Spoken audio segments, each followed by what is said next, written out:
قسمتی سے اسی دیار اور اسی ضلع سے ہے۔ جناب حضرت مولانا مفتی ریاض احمد قاسمی صاحب ہیں، وہ ہمارے درمیان تشریف رکھتے ہیں اور منگیر سے تشریف لائے ہیں۔ ہم آپ سے بصد احترام گزارش کرتے ہیں کہ آپ تشریف لائیں۔ جناب حضرت مولانا مفتی ریاض احمد قاسمی صاحب۔ بسم اللہ الرحمن الرحیم وبہ نستعین والصلاة والسلام على سید الانبیاء والمرسلین وعلى آلہ واصحابہ اجمعین۔ اما بعد، نگہ بلند سخن دل نواز جاں پرسوز، نگہ بلند سخن دل نواز جاں پرسوز، یہی ہے رخت سفر میر کارواں کے لیے۔ برادران اسلام، بزرگان محترم، نوجوان ساتھیوں اور ہمارے عزیز بھائیوں، میں مختصر سے وقت میں آپ حضرات کے سامنے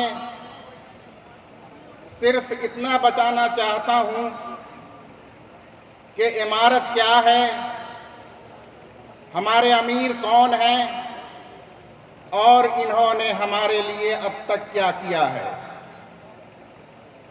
اس سے زیادہ میں آپ کے سامنے آپ کا وقت نہیں لے سکوں گا، کیونکہ ہم اور آپ دراصل مستفید ہونے کے لیے آئے ہیں اور بھرپور مستفید ہو کر لوٹیں گے انشاءاللہ تعالی۔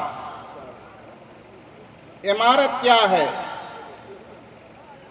عمارت وہ اسلامی نظام ہے جو سرکار دو عالم صلی اللہ علیہ وسلم نے مدینہ ہجرت کے بعد قائم فرمایا تھا۔ اس ہندوستان کی سرزمین پر جب انگریزوں نے اپنا قبضہ جما لیا اور مغلیہ سلطنت کا زوال شروع ہوا تو 1828 عیسوی میں حضرت شاہ عبدالعزیز محدث دہلوی رحمت اللہ علیہ نے فتویٰ دیا کہ ہندوستان دارالحرب ہے۔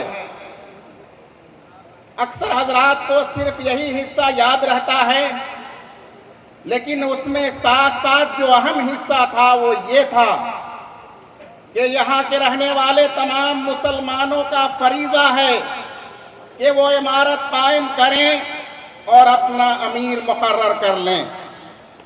اس فتوے کے بعد پورے ملک کے اندر قیام عمارت کی تحریک شروع ہوئی۔ سب سے پہلے سید شاہ احمد شہید بریلوی رحمت اللہ علیہ نے عمارت ہندوستان میں قائم فرمائی اور وہ پہلے امیر منتخب ہوئے۔ ان کے بعد ان کے خلفاء نے اس سلسلہ کو قائم رکھا۔ پھر یہ سلسلہ جب کمزور پڑنے لگا اور انگریزوں کا تشدد بڑھ گیا، 1857 میں شاملی کی جنگ کی نوبت آئی تو عمارت شرعیہ قائم ہوئی اور حضرت مہاجر مکی رحمت اللہ علیہ اس کے امیر منتخب ہوئے تھے۔ علماء دیوبند نے ان کی عمارت میں شاملی میں جنگ لڑی۔ اس کے بعد یہ سلسلہ پھر تھم گیا اور 1920 میں جمعیت علماء نے کل ہند عمارت شرعیہ قائم کرنے کی کوشش تیز کی، لیکن متعدد اجلاس کے بعد جب اس میں رکاوٹیں آنے لگیں تو یہ تجویز منظور ہوئی کہ ہر صوبے کی سطح پر عمارت شرعیہ قائم کی جائے۔ بالآخر بہار میں حضرت مولانا ابو المحاسن محمد سجاد علیہ الرحمہ نے عمارت شرعیہ قائم فرمائی۔ عمارت شرعیہ یہ دراصل اسلامی نظام کا وہ اہم حصہ ہے جس کے ذریعے ایک امیر کے ماتحت اسلامی زندگی گزارنے کا بہترین موقع پیدا کیا جاتا ہے۔ یہ امارت شرعیہ کسی جمعیت یا تنظیم کا نام نہیں ہے، بلکہ تمام تر تنظیمیں، تمام تر جمعیتیں اور تمام تر ادارے امارت کے ماتحت کام کرتے ہیں، اور امارت ان کا نظم و نسق دیکھتی ہے، نگرانی کرتی ہے۔ بہرحال امارت شرعیہ نے جو کارنامے انجام دیے ہیں، میں ان کو صرف 3 لفظوں میں یہ بیان کرنا چاہتا ہوں کہ امارت شرعیہ حضرت کے زیر نگرانی اس وقت آئی تھی جب لاک ڈاؤن کا زمانہ گزرا تھا اور امارت کا بیت المال تقریباً خالی ہو چکا تھا۔ اس وقت امارت کا بجٹ 5.5 کروڑ روپیہ ہوا کرتا تھا، جبکہ آج الحمدللہ امارت کا بجٹ 12.5 کروڑ روپے تک پہنچ چکا ہے۔ اس کے علاوہ آپ نے خطبہ استقبالیہ میں تفصیل سے سن لیا ہے کہ امارت نے کن کن شعبوں کو کتنا آگے تک بڑھایا اور کس تفصیل کے ساتھ بڑھایا۔ میرا ارادہ تو یہی تھا کہ میں آپ کے سامنے اس کو تفصیل سے بیان کروں، لیکن حالات اس کی اجازت نہیں دیتے ہیں۔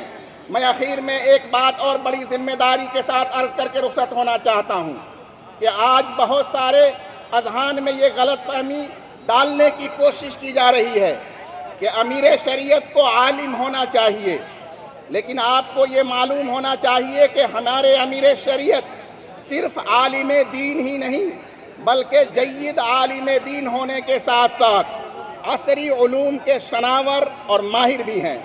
ان کی دینی تعلیم و تربیت جامعہ رحمانی خانقاہ مونگیر جیسی درسگاہ میں ہوئی ہے۔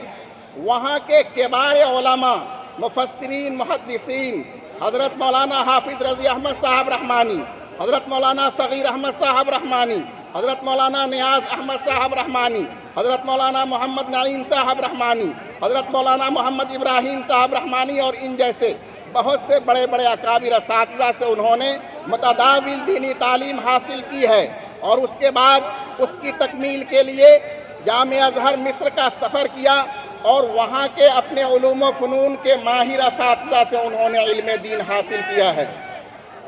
بہرحال یہ ان کی علمی و دینی خدمات کا دائرہ نہیں ہے، ان کی مختصر سی تعریف ہے اور آپ اس کو بہتر سمجھتے ہیں۔ وقت کا تقاضا ہے کہ میں آپ سے رخصت ہو جاؤں۔ والسلام علیکم ورحمۃ اللہ وبرکاتہ۔